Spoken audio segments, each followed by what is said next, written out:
Immense et mystérieuse, Jupiter est la plus grosse planète du système solaire. Constituée presque entièrement de gaz, elle est balayée par des vents qui soufflent à plus de 600 km/h et des tempêtes 2 fois plus violentes que sur la Terre. Pourtant, elle pourrait nous aider à comprendre le mécanisme de formation des planètes. Et l'un de ses principaux satellites détient peut-être la réponse à la question que l'homme se pose depuis des siècles. Ces vastes étendues de glace ne dissimulent-elles pas des formes de vie extraterrestres? Les progrès en matière d'exploration nous livrent peu à peu les secrets de ce monde énigmatique, Jupiter.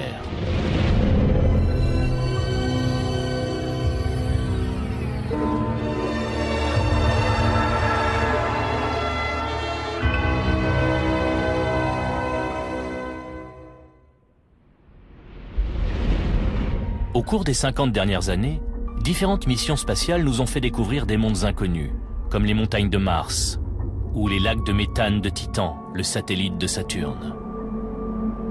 Mais une planète en particulier nous fascine, la plus grosse de toutes, Jupiter.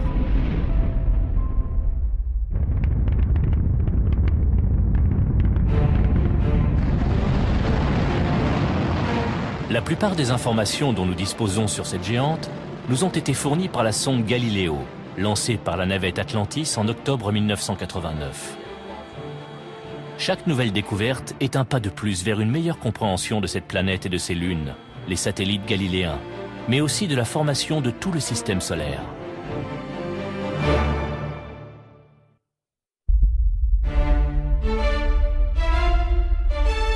Avec un diamètre 11 fois plus grand que celui de la Terre, environ 142 000 km, Jupiter est une boule de gaz et de liquide déchirée par des éclairs 1000 fois plus puissants que ceux qui frappent notre planète. Comme Saturne, elle possède un système d'anneaux, mais si mince qu'il est difficile de les observer au télescope. La Grande Tache Rouge est une gigantesque zone de tempête, avec des vents de plus de 400 km/h, qui peut faire jusqu'à 3 fois la taille de notre planète. À ce jour, on a recensé 63 satellites de Jupiter. Galileo a étudié les 4 plus importants, Io, Europe, Ganymède et Callisto. Chacun d'eux mériterait de faire l'objet d'une mission. Les scientifiques supposent qu'à 800 millions de kilomètres du Soleil, aucune forme de vie ne peut exister. Io, satellite galiléen le plus proche de Jupiter, est légèrement plus massif que notre Lune. Son activité est intense. D'immenses panaches de dioxyde de soufre s'élèvent à des centaines de kilomètres dans l'espace. Elle a une surface tachée de rouge et de jaune, d'où son surnom de lune pizza. Ganymède, le plus gros des satellites, est sillonné de cicatrices profondes et couvert d'une boue gelée. Quant à Europe, c'est le plus mystérieux des 4. L'épaisse couche de glace qui le recouvre cache peut-être un océan liquide. Or, l'eau est une des conditions pour la présence de vie. Bientôt, une nouvelle génération de sondes tentera de dévoiler les secrets du système jovien. Juno, Europa Explorer et le robot sous-marin Endurance.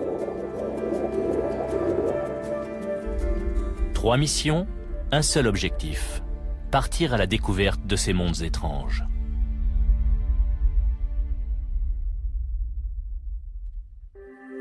Avant le lancement de Galileo, nous étions condamnés à regarder Jupiter de loin.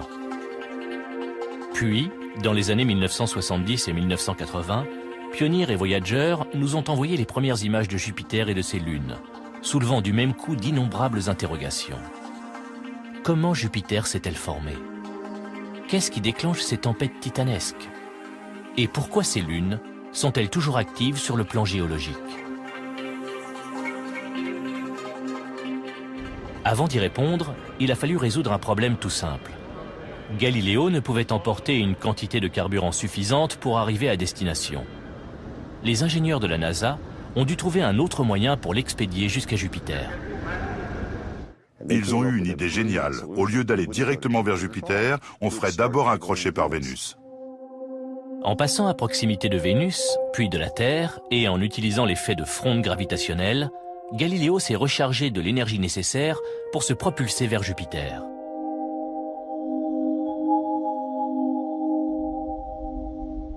Quand Galiléo arrivera, après un voyage de 6 ans, une sonde auxiliaire sera envoyée dans les profondeurs de l'atmosphère jovienne.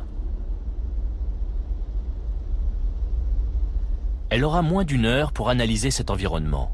Ensuite, elle sera écrasée par la pression extrême. Tous les scientifiques espèrent que Galiléo retransmettra des informations extraordinaires. Encore faut-il qu'elle arrive à bon port. 18 mois après son lancement, un incident gravissime survient. Son antenne principale en forme de parapluie ne s'ouvre pas. C'était catastrophique. Il fallait qu'elle s'ouvre. On pensait que sans l'antenne, la sonde serait incapable d'accomplir sa mission. Depuis la Terre, les ingénieurs de la NASA tentent de réparer la panne. En la téléguidant, ils ont essayé de la secouer, au cas où les baleines seraient coincées, puis de la faire glisser de haut en bas pour qu'elle se déploie enfin. Devant l'échec de ces tentatives, il n'y a plus qu'une seule solution. Utiliser une des 2 antennes de faible gain de la sonde. Mais il reste un problème de taille. Cette antenne auxiliaire transmet 10 000 fois plus lentement que l'antenne principale à grand gain. Seuls quelques pourcents des données recueillies par Galiléo arriveront sur Terre.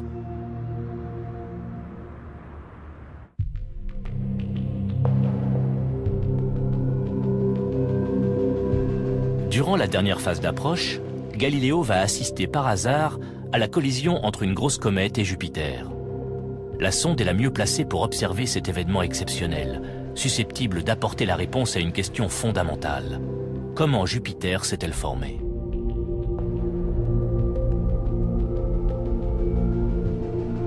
Jusque-là, les scientifiques pensaient qu'elle était constituée de fragments laissés après la formation du Soleil, sorte de planète primitive figée dans le temps. Dans ce cas, la composition chimique du Soleil et de Jupiter devrait s'avérer très proche. L'impact de la comète projettera dans l'espace les composants chimiques de la surface de Jupiter, et leur analyse permettra de confirmer ou d'infirmer cette théorie. L'attente des chercheurs va être comblée au-delà de toute espérance. C'était une occasion unique d'assister à la collision entre 2 corps du système solaire. On a assisté en direct à l'événement. La comète a été baptisée Shoemaker-Levy, ou SL9. L'astronome amateur David Levy est un de ses découvreurs.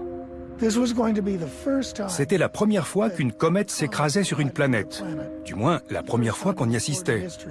Personne ne savait ce que ça nous apprendrait. Le grand jour, tous les télescopes sur Terre et dans l'espace sont braqués sur Jupiter.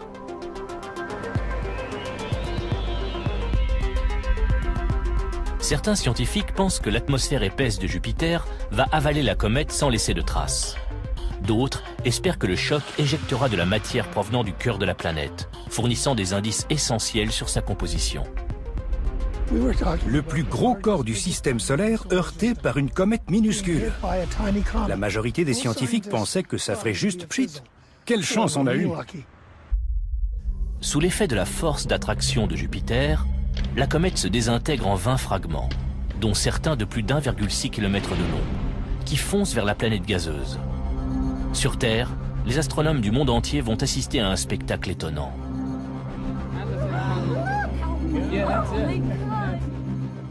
L'un après l'autre, les fragments s'écrasent. Le plus gros dégage autant d'énergie que 300 millions de bombes atomiques. Et une boule de feu s'élève à 3200 km au-dessus des nuages joviens. Chaque impact soulève un nuage de matière qui forme une tache noirâtre de la taille de la Terre dans l'hémisphère sud de la planète géante. Les premières images transmises par Galiléo ou par le télescope spatial Hubble étaient celles des panaches de poussière et de gaz. Ensuite, il y a eu la formation d'immenses nuages noirs sur tout l'hémisphère sud de Jupiter. La vraie surprise ne vient pas de ces nuages, mais de l'onde de choc générée par les impacts dans la haute atmosphère. Il n'y a qu'une seule explication possible, et pour les scientifiques, c'est une révélation. Quand SL9 s'est écrasé sur Jupiter, le choc a provoqué des ondulations. Et la vitesse de propagation des ondulations dépend de la quantité d'eau contenue dans l'atmosphère. Or, cette vitesse était supérieure à ce qu'on attendait. On en a déduit qu'il y avait plus d'eau que ce qu'on ne pensait. Je vais vous montrer. Vous voyez les ronds dans l'eau. Leur vitesse de propagation nous a fait comprendre qu'il y avait plus d'eau que prévu. Cette découverte inattendue signifie que la composition de Jupiter diffère de celle du Soleil, ce qui remet en cause les théories sur sa formation. Les scientifiques vont devoir trouver autre chose. Mais pour cela, ils seront obligés de patienter 17 mois, date à laquelle Galiléo arrivera à destination et analysera directement la composition chimique de Jupiter.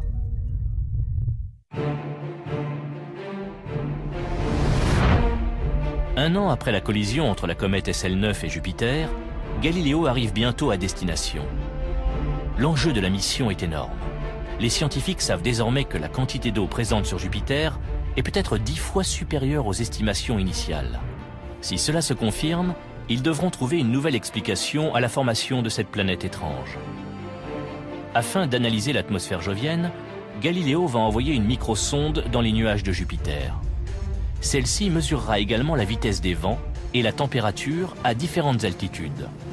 Cela permettra peut-être d'expliquer la violence de son climat, mais aussi de déterminer si Jupiter est une cousine très éloignée du Soleil ou une planète d'une nature différente.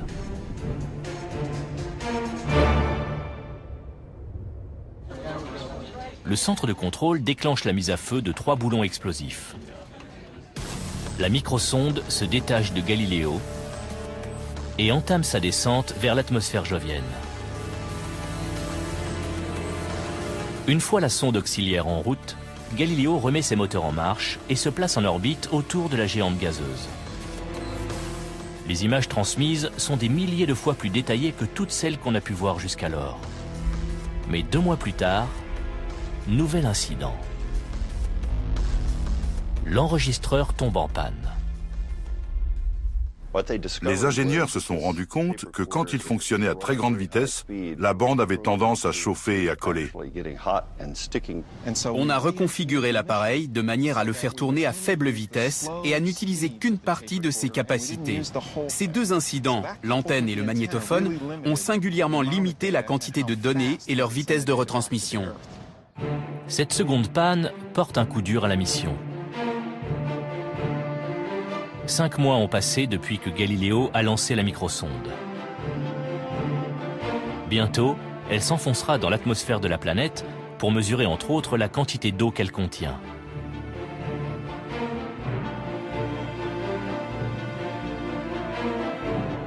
La petite sonde apportera-t-elle des réponses satisfaisantes ?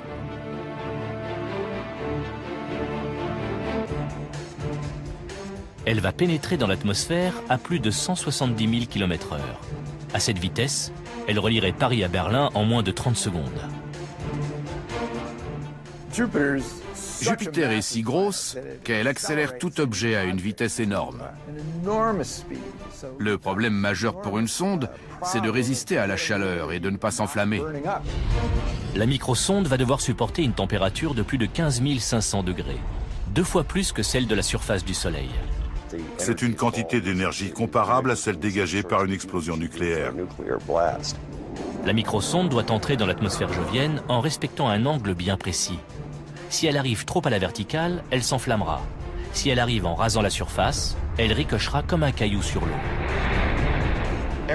On avait calculé exactement le bon angle d'entrée et elle était protégée par un grand bouclier thermique. Malgré cela, tout le monde était très tendu. Pendant 2 minutes, les freins aérodynamiques ralentissent la sonde à la vitesse du son. Après quoi, le parachute de freinage se déploie. Puis, c'est le silence. Quand une sonde entre dans l'atmosphère, on perd momentanément le contact radio à cause de la chaleur générée par la friction.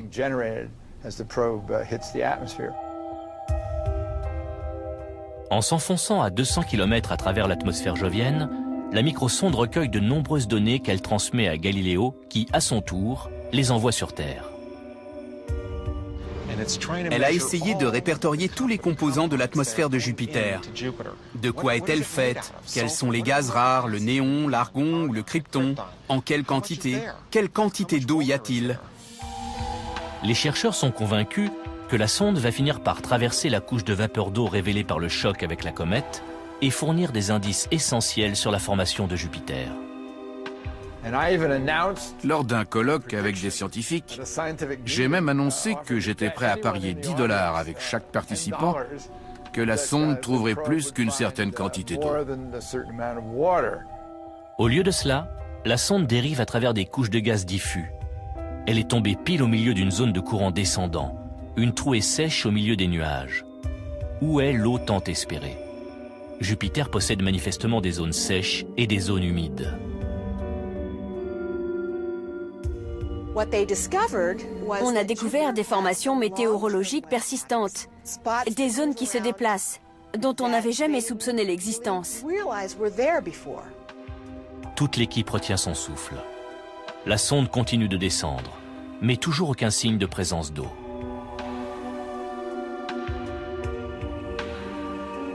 Pourtant, les données recueillies en moins d'une heure vont révolutionner notre théorie sur la formation du système solaire. La sonde détecte une proportion élevée d'éléments lourds, comme l'argon, le krypton, le carbone et l'azote. Des éléments présents en quantité 2 à 3 fois supérieure à celles relevées dans le Soleil. Or, ces éléments ne se condensent qu'à des températures extrêmement basses, plus basses que celles enregistrées sur Jupiter dans sa position actuelle. On a appris ainsi que l'atmosphère de Jupiter contenait des éléments chimiques associés à des matières très froides qu'on trouve en dehors du système solaire. Pour les astronomes, la nouvelle fait l'effet d'une bombe. La présence de ces éléments signifie que Jupiter ne s'est pas formé comme le Soleil.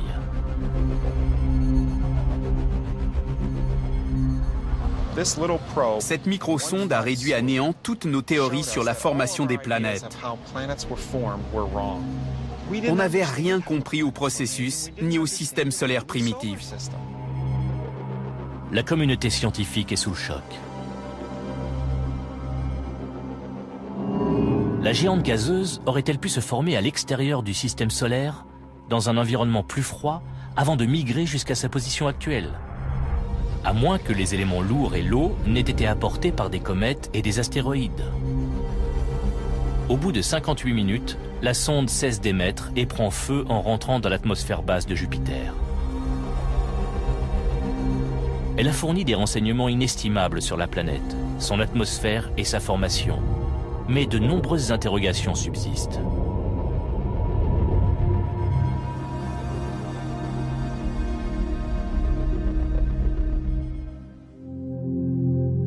En 2011, une nouvelle mission baptisée Juno tentera d'y répondre. La sonde observera la planète de plus près et recueillera davantage d'informations. D'ici là, le mystère reste entier, puisque la microsonde de Galiléo n'a pas pu déterminer quelle quantité d'eau se trouve sur Jupiter. Juno tentera une approche différente. Grâce à un radiomètre micro-ondes dernier cri, elle cherchera la présence d'eau sur toute la planète. Les chercheurs espèrent ainsi découvrir les données qui permettront d'en savoir davantage sur sa formation.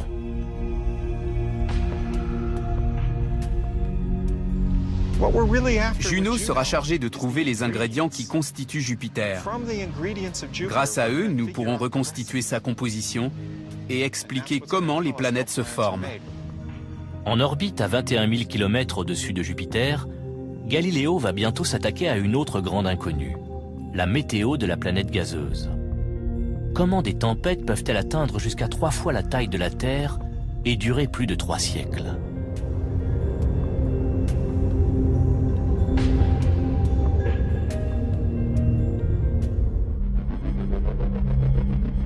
Jupiter connaît un maelstrom de nuages tourbillonnants, d'éclairs et de tornades d'une violence inouïe.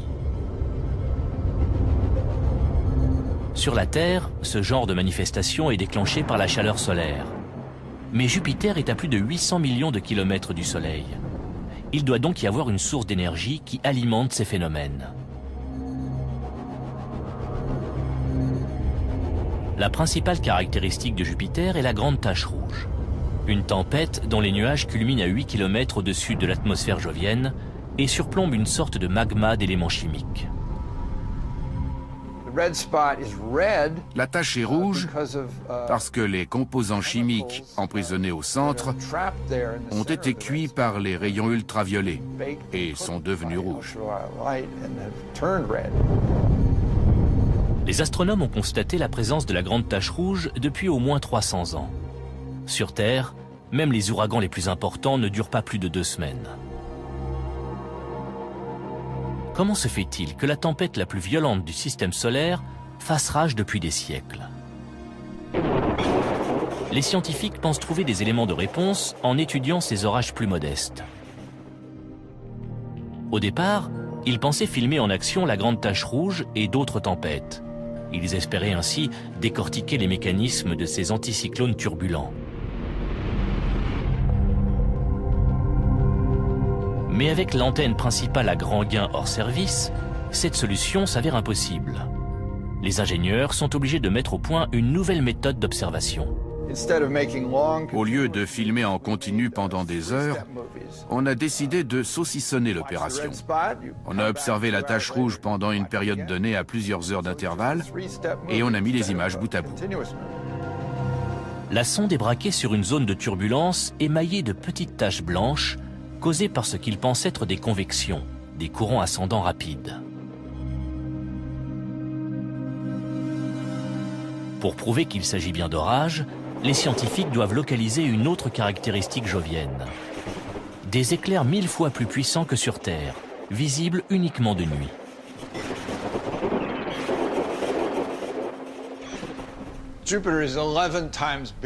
Jupiter a un diamètre 11 fois plus grand que celui de la Terre.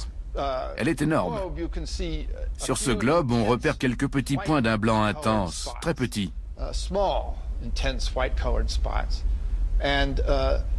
Ensuite, sur la face plongée dans l'obscurité, on constate que ce sont sur ces mêmes petits points qu'on observe des éclairs et nulle part ailleurs.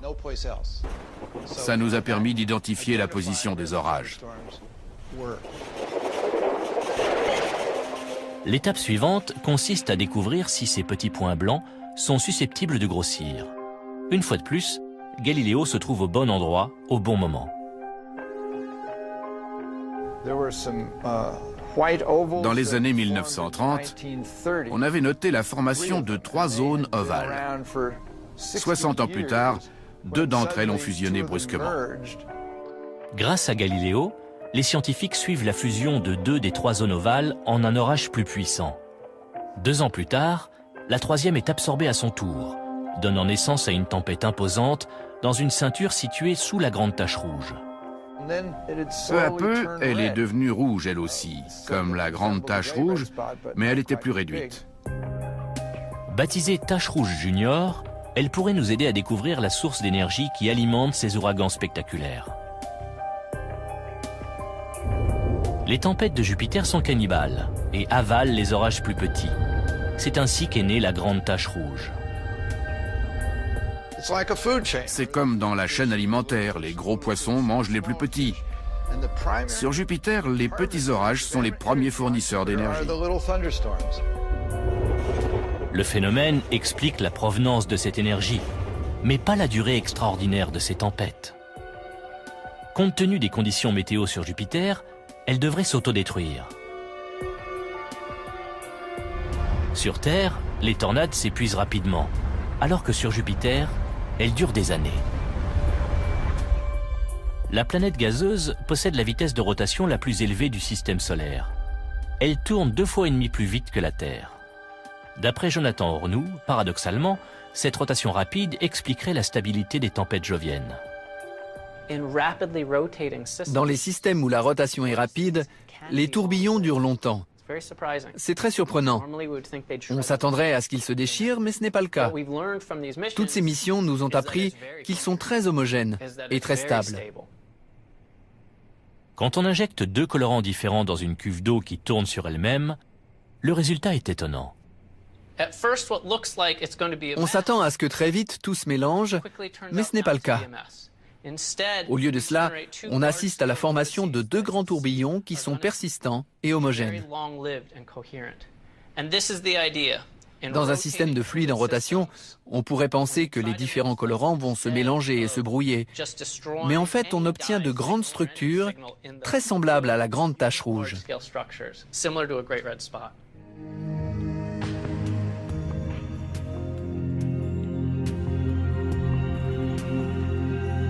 La sonde a montré pourquoi les tempêtes joviennes sont aussi grandes et durent aussi longtemps. Mais les scientifiques peinent toujours à expliquer la caractéristique la plus remarquable de Jupiter. Des bandes parallèles de couleur rouge, blanche et marron. On a longtemps supposé que certaines couleurs correspondaient à des gaz ascendants et d'autres à des gaz descendants. Aujourd'hui, on en est moins sûr. L'atmosphère de Jupiter s'étend sur plusieurs centaines de kilomètres, mais seule la couche supérieure est visible. Là, des vents extrêmement rapides soufflent dans des directions opposées, et ce sont eux qui étirent ces formations colorées sur tout le pourtour de la planète. Les bandes colorées sont liées à un mouvement vertical. Les observations ont montré que certaines s'élevaient tandis que d'autres descendaient. Il est possible que les mouvements ascendants et descendants se produisent à des niveaux différents dans les mêmes bandes. Pour en avoir confirmation, il faudra attendre que la mission Juno perce la couche supérieure de l'atmosphère jovienne et nous offre un aperçu de la rotation de la planète. Tourne-t-elle sur elle-même d'un seul bloc comme la Terre? Ce qu'on distingue à la surface n'est-il qu'une couche de nuages? Ou bien plusieurs couches superposées qui tournent chacune dans une direction opposée et à une vitesse différente? On n'en sait rien.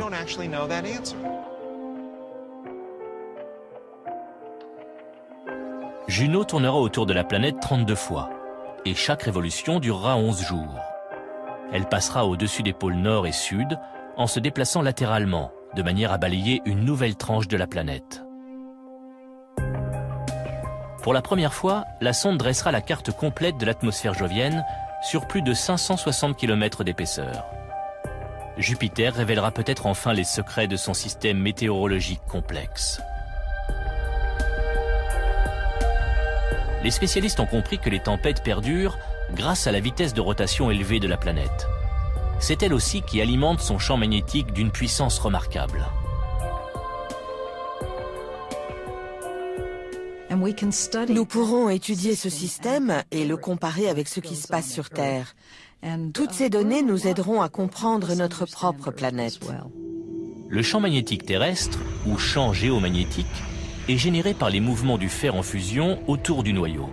Jupiter est une planète gazeuse, mais l'hydrogène qui entoure son noyau est tellement comprimé qu'il se comporte aussi comme du métal en fusion. Le champ magnétique jovien est créé à l'intérieur de la planète, où la pression est telle que l'hydrogène est devenu métallique. Il se comporte comme un métal, se déplace et donne naissance à des courants électriques qui se manifestent sous la forme du champ magnétique qui entoure la planète.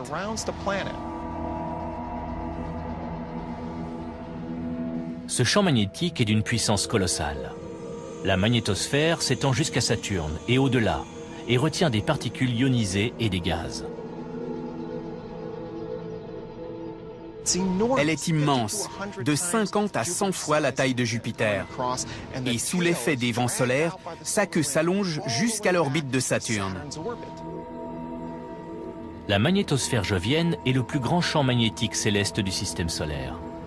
Si nous pouvions la distinguer à l'œil nu depuis la Terre, elle apparaîtrait plus grosse que la Lune. Elle est assez puissante pour détourner le flux constant de soufre émis par les volcans géants de son satellite le plus proche, Io.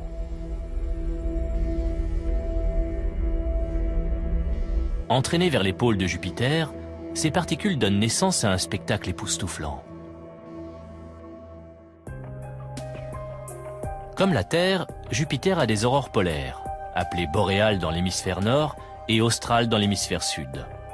Pour la première fois, Juno analysera les particules ionisées et les champs magnétiques responsables de ces phénomènes.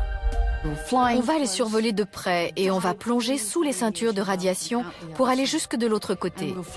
On traversera les particules ionisées qui bombardent et illuminent l'atmosphère en créant les aurores boréales. Les scientifiques espèrent que l'étude de Jupiter nous permettra de mieux comprendre le processus dynamique du champ magnétique terrestre. Mais le système jovien recèle bien d'autres énigmes.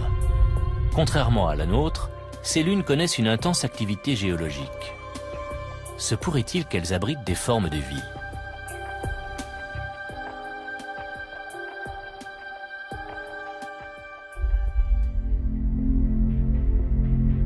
Une soixantaine de satellites connus orbitent autour de Jupiter, dont certains sont assez grands pour être considérés comme des planètes à part entière. Eux aussi ont leur part de mystère. En général, les planètes et les lunes de petite taille se refroidissent plus vite. Comment expliquer que ces lunes soient si chaudes et toujours actives sur le plan géologique? La réponse pourrait être déterminante dans notre recherche de formes de vie extraterrestres. Les 4 principaux satellites galiléens, Ganymède, Callisto, Io et Europe, sont tous très différents les uns des autres et tous pleins de surprises. Quand Ganymède tourne une fois autour de Jupiter, Europe tourne 2 fois et Io 4 fois. Ce n'est pas une coïncidence. Ces lunes ont créé une magnifique chorégraphie cosmique. Les astronomes pensaient que les satellites joviens étaient des blocs de roches et de glace froids et morts. Mais Galiléo a montré qu'il s'agissait de mondes dynamiques.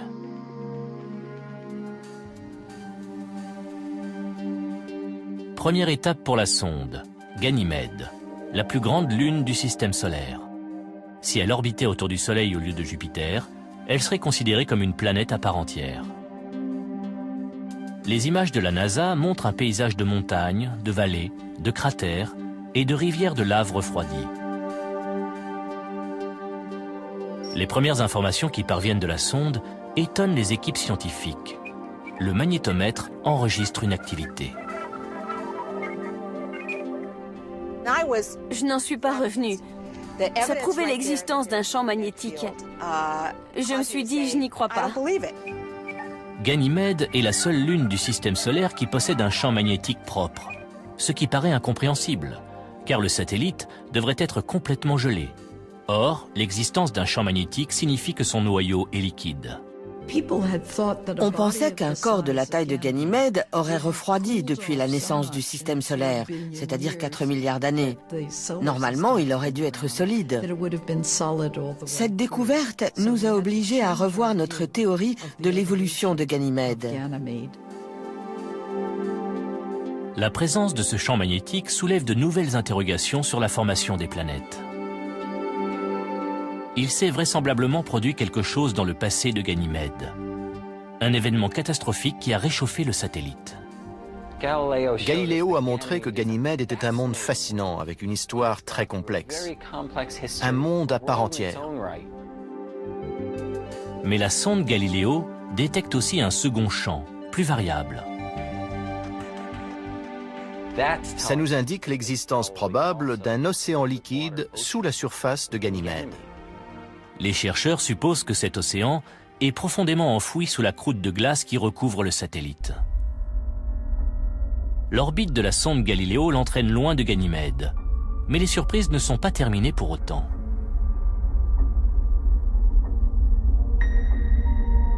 Étape suivante, le plus éloigné des satellites galiléens. Callisto. Cette boule froide et rocheuse recèle elle aussi bien des secrets. C'est la plus ancienne lune du système solaire, et elle est littéralement criblée de cratères produits par la chute de météorites. Certains présentent des bords étrangement brillants qui déconcertent les scientifiques. On dirait que le matériau sombre de la surface a été érodé, mettant au jour un matériau plus clair. Rien de tel n'a jamais été observé sur Terre. Quelle est la nature de ce matériau et pourquoi s'est-il affaissé? Après un examen plus approfondi, Callisto s'est avérée beaucoup plus intéressante qu'on ne le pensait au départ. Sa température à la surface est de moins 172 degrés. Et pourtant, les données transmises par la sonde semblent indiquer que Callisto n'est pas complètement gelé. Galileo a détecté un champ magnétique très faible qui laisse penser que le satellite possède lui aussi un océan. Mais certaines informations sont contradictoires. D'autres instruments à bord de la sonde indiquent qu'à 200 km sous la surface, Callisto serait constitué d'un mélange homogène de roches, de métal et de glace, et n'aurait pas de noyau à proprement parler. Encore un mystère. Selon la théorie classique, les planètes et les lunes se réchauffent quand les matériaux qui les composent s'agglomèrent. Puis la chaleur sépare les roches de la glace. Bizarrement, cela ne s'est pas produit sur Callisto. Cela voudrait dire que cette lune n'a jamais été chaude. Mais comment expliquer qu'une lune de cette taille se soit formée sans chaleur? On ne comprend toujours pas bien Callisto. Comme beaucoup de corps du système jovien, Callisto soulève plus de questions qu'elle n'apporte de réponses.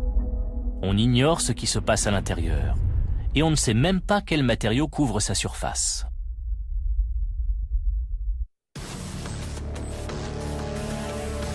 L'histoire de la troisième lune de Jupiter est tout aussi déroutante. Io est sensiblement de la même taille que notre lune, et c'est la plus proche de Jupiter. C'est aussi le corps céleste le plus actif du système solaire. Il compte plus de 400 volcans, dont certains mesurent jusqu'à 200 km de diamètre. Si on pouvait survoler Io, ce serait un spectacle extraordinaire. On apercevrait des panaches gazeux de plusieurs centaines de kilomètres de haut, des coulées et des lacs de lave immenses en train de bouillonner. Sa surface est très curieuse. On dirait une pizza. La surface d'Io est sans arrêt remodelée par l'activité volcanique intense. Les images transmises par Galileo sont complètement différentes de celles envoyées par les sondes Voyager une vingtaine d'années plus tôt. Comment un paysage peut-il changer aussi radicalement en si peu de temps? Des cratères immenses semblent apparaître, puis disparaître sous l'effet de gigantesques panaches gazeux riches en soufre qui jaillissent à plus de 300 km d'altitude. On en a conclu que ces panaches déposaient à la surface de minces couches de matériaux qui finissaient par éroder peu à peu les cratères. Mais comme les autres lunes de Jupiter, Io a ses secrets. Une activité volcanique de cette importance sous-entend une quantité de chaleur peu commune. Par quoi est-elle générée? À 800 millions de kilomètres du Soleil, Io devrait être froide. Or, c'est loin d'être le cas.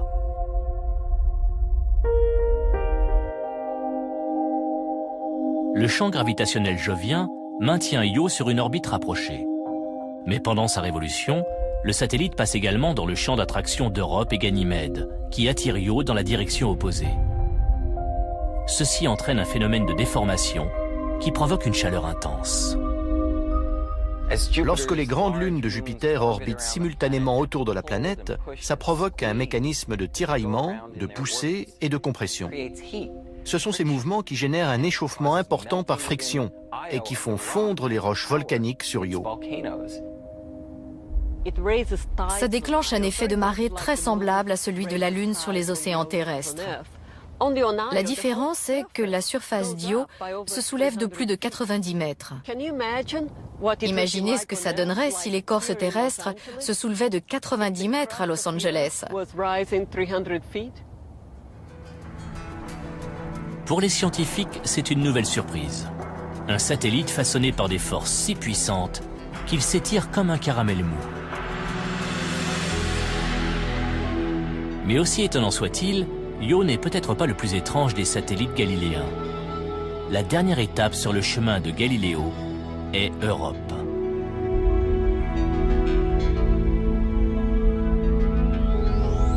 Sa surface est balafrée de formes géologiques curieuses et de lignes parallèles qui entaillent la glace. Ce monde pourrait-il dissimuler les éléments nécessaires à la vie?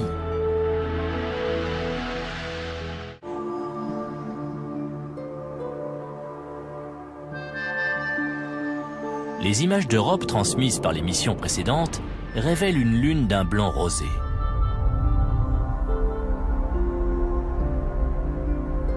Mais Galiléo découvre moins de cratères météoriques que ne le pensaient les astrophysiciens. Cela signifie qu'ils ont été érodés après leur formation. Europe étant recouverte d'une épaisse couche de glace, les spécialistes pensent que de l'eau pourrait remonter à la surface. Devant tant de questions, l'équipe souhaite examiner le satellite de plus près, ce qui signifie y passer plus de temps que prévu. À l'origine, le calendrier prévoyait 3 passages au-dessus d'Europe. Mais les données recueillies étaient si intéressantes que la mission a été rallongée et que la sonde l'a survolée plusieurs fois. La première tâche de Galiléo est d'envoyer des images plus détaillées d'Europe. Plusieurs questions se posent. Le satellite est-il actif en surface? Le processus d'érosion des cratères météoriques est-il rapide ou très lent? Après être partis du principe qu'il s'étalait sur des milliards d'années, les chercheurs changent vite d'avis. Je les écoutais discuter de l'âge de la surface d'Europe. Oh, peut-être quelques milliards d'années. Au passage suivant de la sonde, peut-être 100 000 ans. Et au passage suivant, elle est peut-être encore active. En mesurant le champ magnétique d'Europe, Galiléo fait une autre découverte. Pendant que la Lune orbite autour de Jupiter, son champ magnétique se modifie, signe qu'Europe possède une couche conductrice qui laisse passer le champ magnétique jovien. Ce phénomène n'a qu'une seule explication possible, et c'est une surprise pour les scientifiques. D'après notre interprétation, ces changements sont produits par un océan global sous la croûte glacée. D'après les estimations, cet océan liquide couvrirait l'ensemble d'Europe sur une profondeur de 160 km, ce qui en ferait l'étendue d'eau liquide la plus importante du système solaire. Si tel est le cas, il faut résoudre un problème fondamental. La température à la surface d'Europe peut descendre jusqu'à moins 129 degrés. Comment se fait-il qu'un océan aussi vaste et aussi éloigné du Soleil ne gèle pas entièrement? C'est peut-être dû au même phénomène observé sur Io. Sous l'effet de la gravité jovienne, Europe s'étire et se comprime, ce qui génère une chaleur suffisante pour que la surface reste en mouvement constant. Cela expliquerait également d'autres caractéristiques inhabituelles d'Europe. Les images de Galiléo montrent que la surface d'Europe est zébrée de crevasses. Des failles étranges, parfois longues d'1 millier de kilomètres, et qui apparaissent souvent par deux, comme ici. Une arête, une dépression au milieu, puis une autre arête. Il n'y a rien de semblable sur la Terre. À première vue, ces arêtes sont une énigme. Mais très vite, les spécialistes avancent une explication. Le planétologue Robert Pappalardo reproduit le phénomène en laboratoire avec des blocs de glace. Quand Europe se déforme à cause de la force d'attraction de Jupiter, sa surface s'étire et la glace se fissure. Ensuite, les deux blocs de glace glissent l'un contre l'autre. Mais le frottement des blocs produit de la chaleur, qui réchauffe la glace de chaque côté. Cette glace plus chaude se soulève et forme les fameuses stries qu'on distingue à la surface de la toundra d'Europe.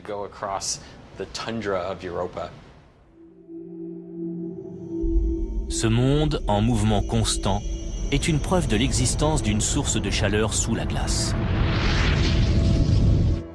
Il est possible que les flux de matériaux à la surface proviennent de volcans de glace ou de geysers. En effet, on observe des taches d'un brun rougeâtre à l'endroit où la glace s'est ouverte pour laisser échapper des boues salées. La surface d'Europe est parsemée de dépressions, de taches et de dômes, qui résultent peut-être de l'action de masses de glace chaude qui remontent dans la croûte gelée, un peu comme dans une lampe à lave. Il n'est pas impossible que la chaleur interne d'Europe génère la formation de cheminées hydrothermiques au fond de l'océan. Sur Terre, ces cheminées sont de véritables creusets de vie.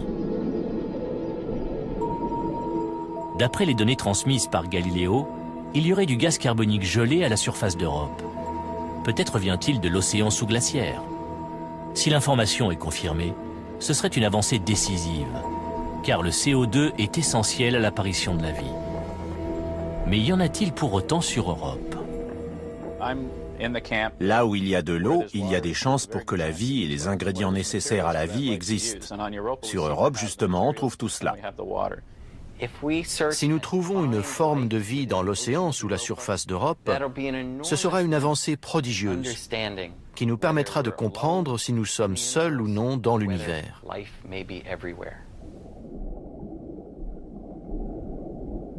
Les scientifiques ont hâte de reprendre les observations sur Europe. En 2011, ils espèrent lancer une nouvelle mission en orbite autour du satellite galiléen. Europa Explorer tentera à son tour d'apporter des éléments de réponse sur la possibilité de formes de vie ailleurs que sur Terre. Elle étudiera la glace à la surface d'Europe, analysera sa structure et cherchera des zones propices à une exploration future de l'océan qui s'étend dessous.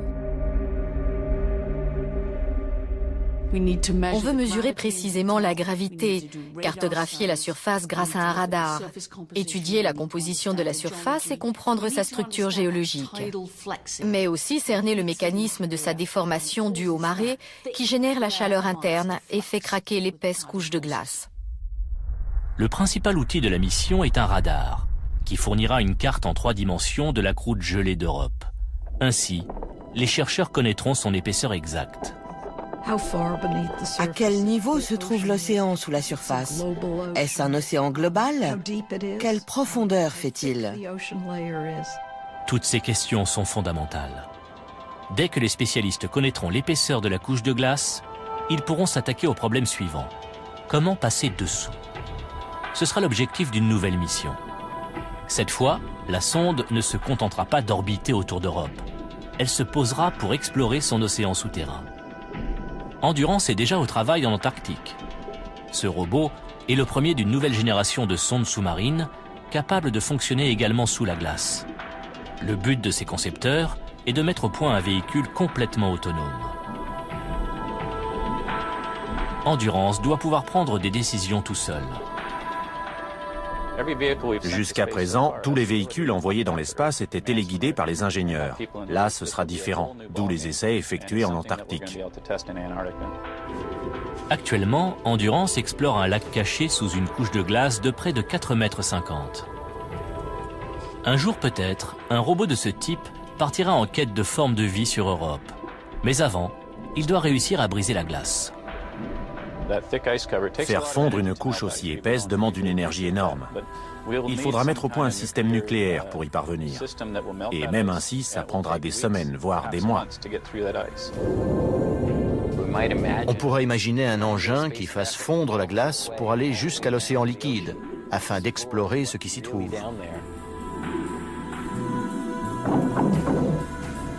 L'existence d'une forme de vie sur une autre planète serait une des plus grandes découvertes de tous les temps.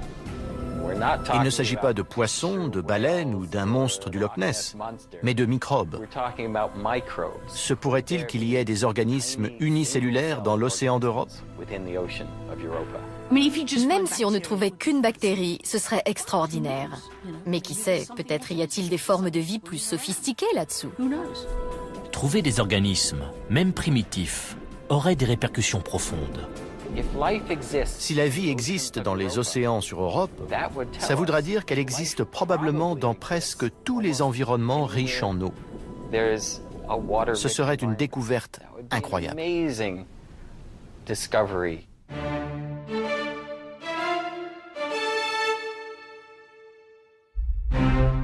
L'étude de Jupiter et de ses satellites a déjà transformé notre conception de notre place dans le système solaire. Les nouvelles missions à destination d'Europe montreront peut-être que la vie sur Terre n'est pas un phénomène unique. Et si elle existe sur 2 planètes, pourquoi pas sur d'autres encore? Qui sait si, grâce à Jupiter, nous ne découvrirons pas un jour une forme de vie dotée d'intelligence, là-haut, dans les étoiles.